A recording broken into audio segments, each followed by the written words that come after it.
All right, joining me on the SIP hotline today is the author of the 1988 Dodgers Reliving the Championship Season, KP Wee is on the line. KP, how you doing? Doing great. Thanks for having me on today. Absolutely, KP. We want to thank you for coming on and talking with our audience. We're going to jump into the book. Before we get into the book, though, KP, if you can, just tell the audience a little bit about yourself and your background and how you got into writing. Absolutely. Basically, I'm from Vancouver, Canada, and I've always been a baseball fan, sports fan, actually, in general. And, I got involved in teaching, which is what I'm doing right now. But I've always had a passion for writing because I like to, share my opinions and thoughts and memories about sports. And just happened to, write a biography about Tom Candiotti, a former knuckleball pitcher in the big leagues. And through that, I was to connect with former Dodgers general manager Fred Claire, and he kind of planted, this idea in my head to write this book about the Dodgers because it's the 30th anniversary of that last championship team. So, in a nutshell, I'm basically a teacher, instructor, and I just happen to have a passion for writing about sports. Absolutely. So the book title, again, is the 1988 Dodgers Reliving the Championship Season. Tell us a little bit about the book and what made you decide to write it. Yes, basically with the Dodgers being one of the most prominent teams in all of Major League Baseball, and surprising to not see them win the World Series, it's 1988, so that was the last championship season. We made it to the World Series last year, 2007, but did not win it. And basically, Fred Claire, the general manager of that 88 ball club, he built that team and helped lead that team into the championship season. He kind of, talked to me a little bit in the winter of 2016. Kind of wanted to know what I was working on in terms of writing because I had some books published, and we kind of talked a little bit, me and Fred Claire. And he kind of mentioned, 2018 is the 30th anniversary of the last Dodgers championship season, 1988. And he kind of, threw the idea out there that, I could possibly write a book about that team, kind of talk about some of the lesser-known heroes or the unsung heroes, so to speak, from that ball club. And thought about it for a few months. Now we're into 2017, and I kind of decided, okay, I'm going to do this. So I got in contact with a lot of the former players on that team, some of the coaches, and, the guys that I interviewed had a lot of good stories to tell, a lot of good memories. So, it was a fun project to do, a fun book to write, and at the end, I'm, very proud of the product, and it's, it was released last month, and you can get it online. It's a fun read if you're a baseball fan in general. Mm-hmm. Now, you as you said, you interviewed dozens of players, coaches, and scouts, kind of to put the book together. What was the prevailing feeling you got from most of the people you talked to when they looked back on that season? Well, I think it might be surprising because we're talking about a sports team from Los Angeles, which happens to be the second biggest market behind New York.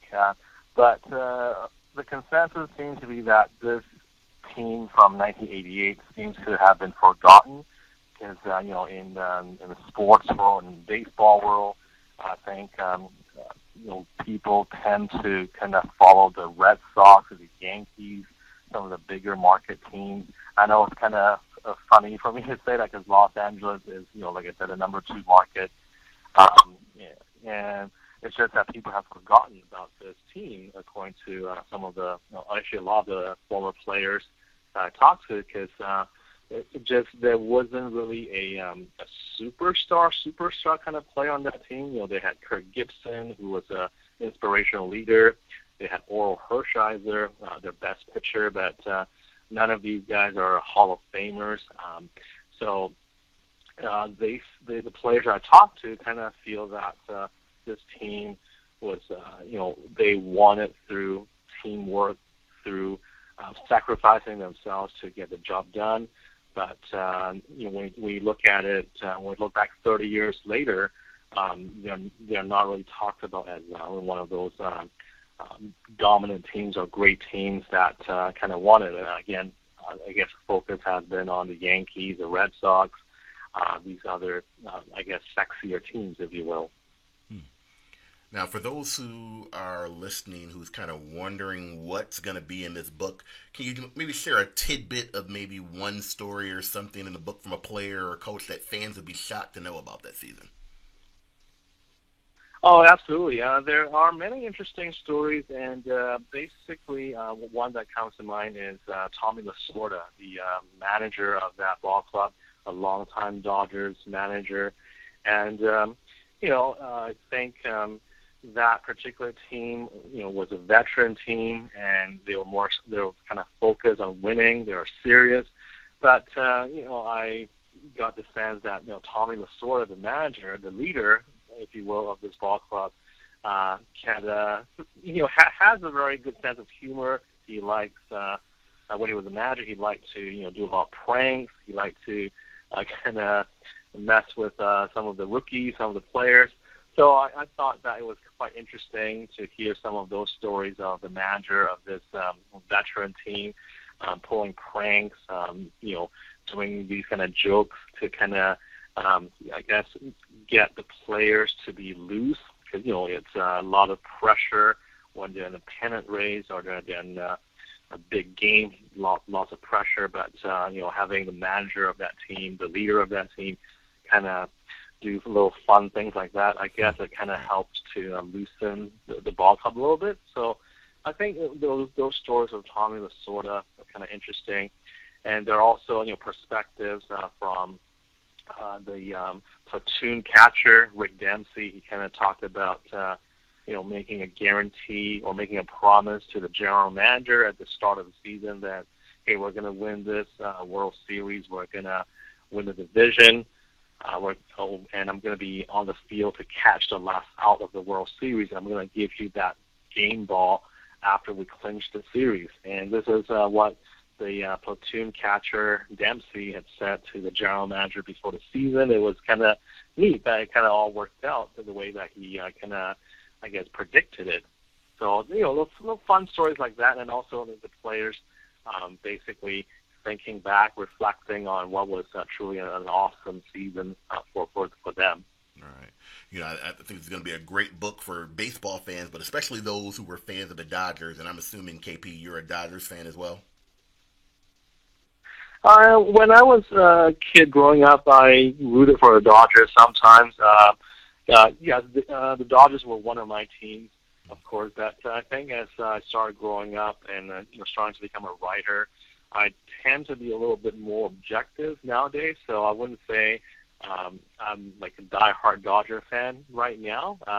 They were one of my teams when I was young. It just and now having grown up, being a writer, I just tend to be a little bit more neutral. So I won't be kind of cheering on a specific team like in the playoffs this year. So let's just say, looking back, because I remember at this time in '88, I was a little kid, and I remember my father was a Dodgers fan, and so I remember the Kirk Gibson home run, and I remember how exuberant he was. I was a kid, so I didn't really understand what was going on, but he was extremely exuberant about the Kirk Gibson home run. How, when you look back at that time, because you said you were a little bit of a fan then, how do you look back at that time? What memories do you have of it, and how do you think fans who were fans then will take when they get to read these stories? I think for the fans that'll be reading this book, it will bring back a lot of those good memories. Of course, thanks to YouTube, thanks to the internet, you can play, clips of that home run back and forth all the time, and just kind of to watch it, several times or hundreds of times. I think with the book, it just kind of looks at different players and different coaches' memories of that home run. For one of the coaches, Joey Malfitano, he mentioned it as that Kirk Gibson home run as probably definitely the most, the most unbelievable play that he ever saw from a vantage point in the dugout. And as far as sports fans in Los Angeles are concerned, that's the number one sports moment in LA sports history. For me, I think, just kind of looking at it, I think at the time, you probably thought that maybe it was just one game. It's not going to affect, it's not going to alter the course of that series because it's just game one. But I guess the sense I get now, looking back, is that home run perhaps inspired the rest of the teammates. Perhaps it might have, affected the confidence level of the opposing team, the Oakland Athletics, who happened to win 104 games that year, and Oakland was the best team in baseball in 1988. Maybe it affected them in some way, but the Dodgers, after that home run, just never trailed in the series at all. And I guess looking back at it, I would say that home run in Game 1, even though it was the first game of the series, definitely changed the momentum of that series. It just made Oakland look like they were not as invincible as everyone else had thought. And you definitely, when you talk about the Kirk Gibson home run, I think that's everyone's most memorable moment. As I said, I was a kid then, and I can clearly remember that moment. When you look back at it, and from talking to coaches and players, kind of what was the consensus of what they feel like was maybe the most significant thing that led to their success that year? Because it was a major upset. As you said, Oakland was the best team in baseball at that time. Well, actually, there were a few people who thought maybe Mike Scioscia, the catcher on that ball club, the starting catcher, Mike Scioscia's home run in the championship series against the New York Mets was probably bigger, because without Scioscia's home run, which actually tied the game, the fourth game in New York against Dwight Gooden, a very dominant Dwight Gooden who was on the top of his game. That home run by Scioscia, the catcher, tied that ball game, and the Dodgers actually went on to win that game against the Mets in New York to tie that series at 2 games apiece. And some of the players I talked to said that when they beat the Mets in Game 4 of the championship series, they thought that this was a turning point. They're actually going to win that series against the Mets, because they knew that the pitching would come through the rest of the series. Had they lost that game, they would have been down 3-1 to a very potent Mets team. But Scioscia's home run definitely was one key moment that helped them to beat the Mets to get to the World Series. And that year, it just happened that the Mets had beaten the Dodgers 10 out of 11 games during the regular season. So that getting past the Mets was actually a big upset as well. And going to Oakland, going to the World Series against Oakland after Kirk Gibson's home run in Game 1, a couple of players thought that the series was over because they had Orel Hershiser, who was just lights out that season in terms of pitching.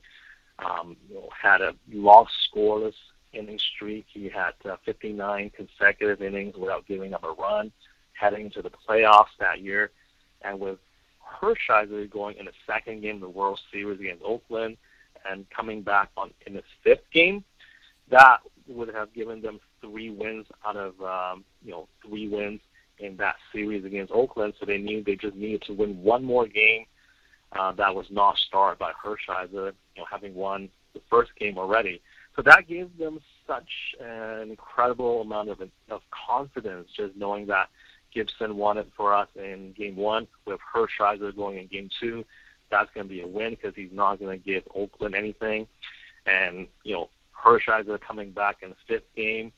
So it doesn't matter what we do in between, as long as we can score some runs, get one more win, and we're going to be world champions. So that was kind of what some of those guys were thinking. And the funny thing was, some players I talked to thought that the World Series was basically finished after the first game.